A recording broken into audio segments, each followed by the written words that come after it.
Je crois que avant même d'aborder cette question dans sa profondeur, il faut bien que je situe un peu le cadre de l'existence même du syndicat autonome des transitaires du Côte d'Ivoire. À la genèse, c'est depuis 2012 que ce syndicat est officiellement reconnu de façon administrative.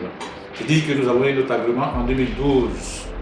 Et cette organisation syndicale lutte pour les intérêts des entreprises de transit et en particulier celles qui sont considérées les subcomptes, c'est-à-dire les plus petites.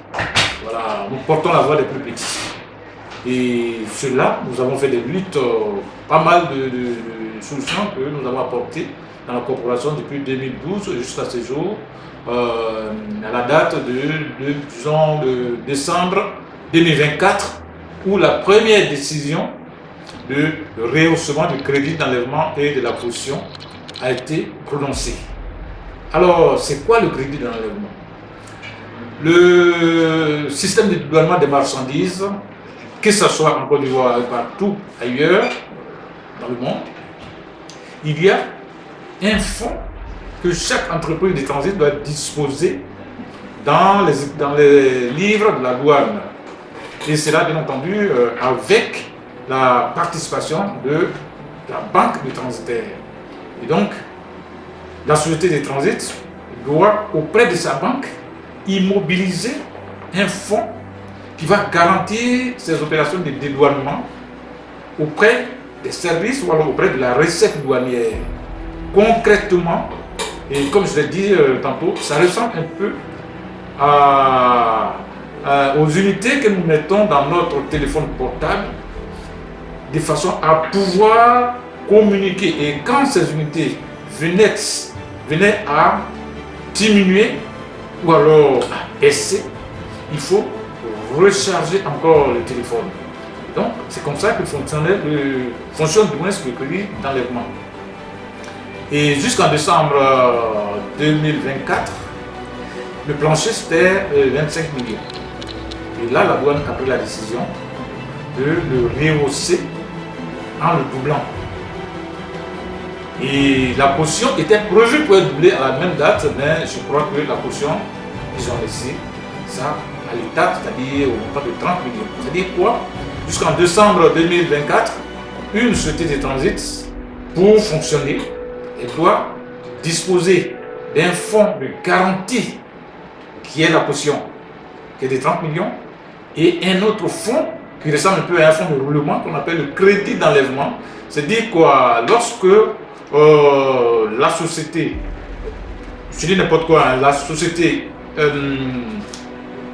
tu vois, MCC, voilà, est transitaire, et lorsqu'elle a un client qui lui apporte un dossier, ou alors faire une importation, alors cette société MPLA doit d'abord prendre dans ses fonds propres à régler les questions douanières, à régler les droits et taxes et les refacturer à son client. C'est comme ça fonctionne.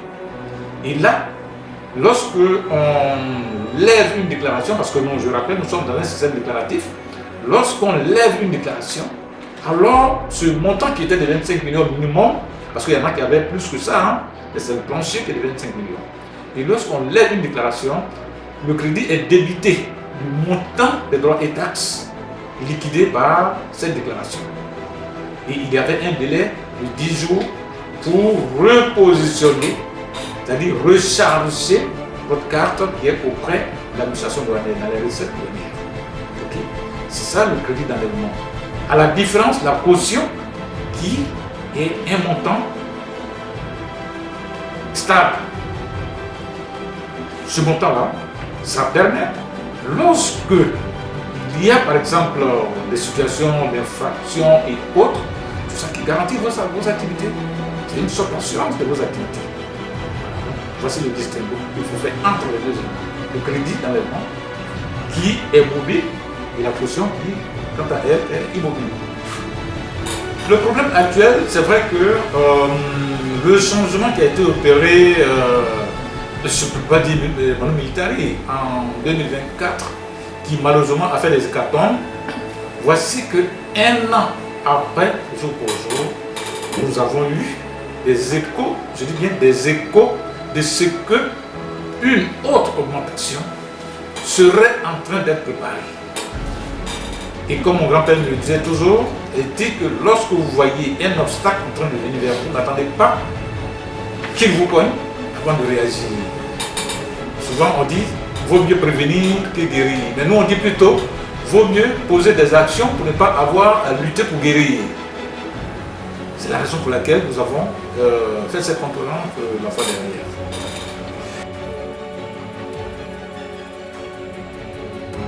Première décision qui a fait office de la production de la circulaire 23-34, on a déjà les séquelles. Il y a plein d'entreprises qui sont restées sur le carreau et qui n'ont pas fonctionné, malheureusement, où des gens sont reconvertis en autre chose ou alors carrément changé d'activité. Cette consommation, on ne l'a pas encore digérée. Et puis voici une autre situation qui se profile à l'horizon. Pourquoi ne pas réagir, M. Ndri?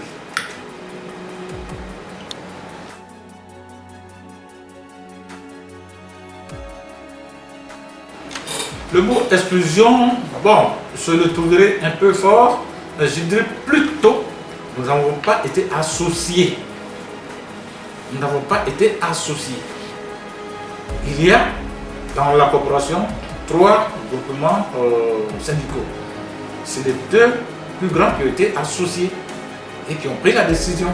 Mais ayant même eu l'information de ce que une circulaire serait prise pour rehausser le crédit, nous avons fait des propositions, nous avons fait des courriers, nous avons alerté la direction de la douane comme quoi la prise d'une décision de ce type aurait des effets suffisamment négatifs sur les petites et moyennes entreprises qui peinaient déjà à mettre en place ce crédit de 25 millions chaque fin d'année. Et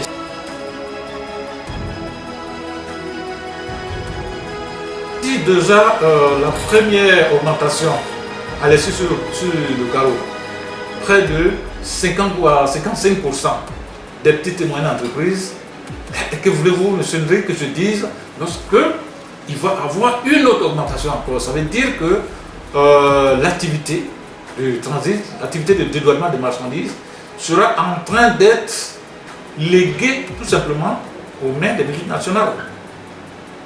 Parce que ceux qui n'ont pas pu surmonter l'année dernière, ils sont déjà couchés.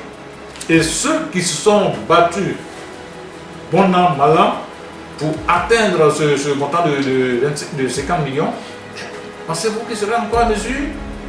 Là, ça va encore augmenter le nombre d'entreprises qui meurent. Ça va augmenter le nombre de travailleurs qui vont disparaître dans ce métier. Ça va augmenter le coût du panier de la ménagère. Parce que quoi qu'on dise, les prestations ne sont pas les mêmes entre les petites et moyennes entreprises et les multinationales. Parce que, pour ce que je sais, les PME de ce domaine sont ont quand même des coûts de prestations importants. Et donc, si il advenait qu'une augmentation, la deuxième s'impose, véritablement, le métier, pour ce métier-là, il sera bouclé pour les petites entreprises. Alors que, et nous le savons bien, dans la plupart de ces discours, le gouvernement parle de faire la promotion des entreprises locales, faire la promotion des petites et moyennes entreprises de façon à créer ce qu'on appelle les champions nationaux. Et si cela advenait, visiblement dans notre milieu, on aura du mal à penser l'idée de champion.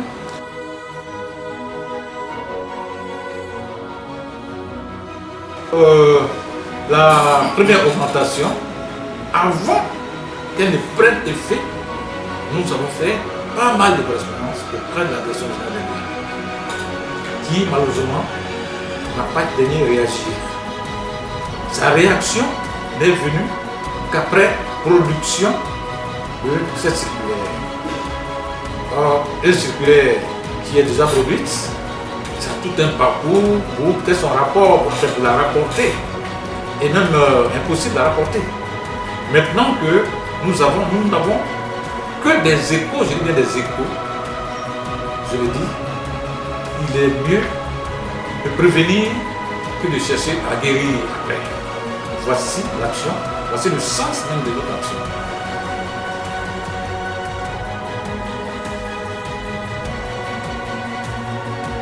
Aujourd'hui, nous, véritablement, sans peut-être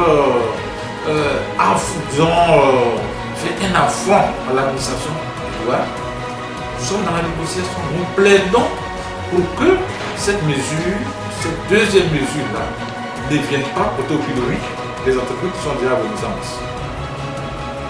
Nous sommes prêts à toute forme d'échange. Nous plaidons beaucoup pour que, si d'aventure l'idée était déjà mûrie, qu'elle soit reportée. Qu'elle soit reportée. Et qu'il y ait des discussions. Voilà. Parce que la réalité des PME nationales, la réalité des PME ici chez nous, ce n'est pas forcément la réalité des PME ailleurs.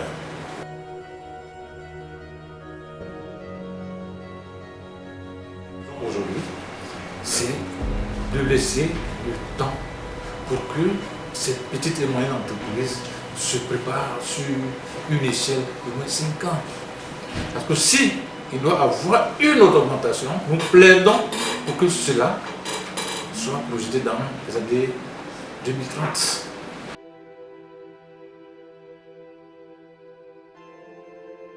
Oui, 2028, c'est pour que les séquelles de la première augmentation soient digérées. Okay. Voilà. Parce qu'il y a des gens, ça je le dis, il y a des gens qui avaient déjà créé les entreprises de façon normale. Et au ministère du commerce, avoir les DFE, avoir les registres de commerce, aux impôts et autres, et qui n'attendaient que déposer les documents pour chercher à être agréés. Malheureusement, c'est à ce moment qu'est intervenue cette décision. Imaginez-vous des gens qui avaient déjà préparé peut-être l'argent, les 25 millions et les 30 millions. Et du coup, en novembre 2024, on vient leur dire que non, le crédit sera plus de 25 millions, il sera moins de 50 millions. Peut-être même ceux-là, ils ne vont jamais peut-être chercher à postuler pour avoir un agrément. Voilà. C'est difficile. Et donc c'est pourquoi nous demandons à ce que, véritablement, s'il va y avoir une haute augmentation, qu'elle soit reportée un peu plus tard, le temps que les sociétés qui déjà avaient pris des dettes pour pouvoir exercer en 2025, que ces sociétés fructifient encore des activités, qu'elles remontent un peu cette pente-là avant de pouvoir amorcer une autre augmentation. Okay. On va...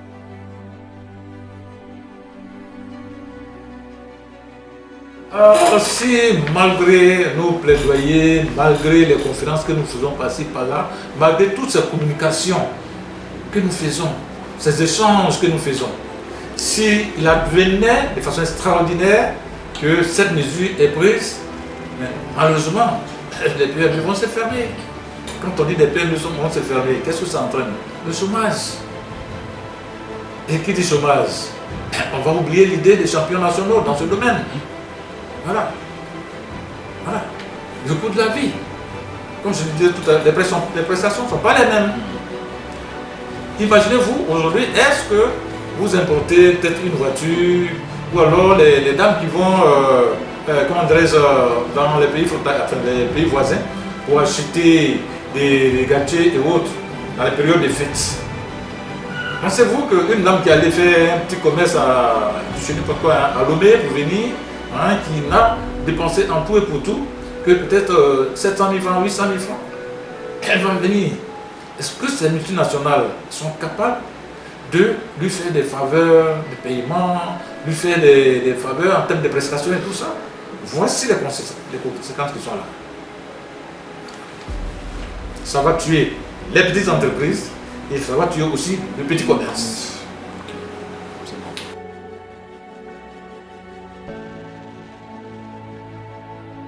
D'abord, nous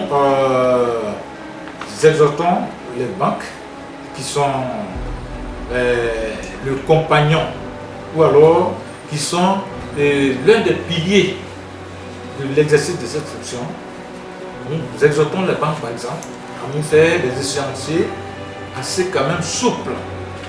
Voilà. Parce que c'est en cela aussi qu'on a des difficultés, que la plupart des sociétés étrangères ont des difficultés. L'obtention aujourd'hui d'un accompagnement, ce n'est pas aisé. Pour les petites entreprises à qui on demande des conditions, je vais me dire dramatiques, pour pouvoir obtenir ces financements. Les assureurs, qui sont nos compagnons aussi, parce qu'ils nous accompagnent dans les questions de la caution et autres, nous espérons qu'elles vont aussi mener des démarches pour que cette filière de se faire accompagner pour les questions de caution par les assurances, pour que cette filière ne meure pas. Voilà.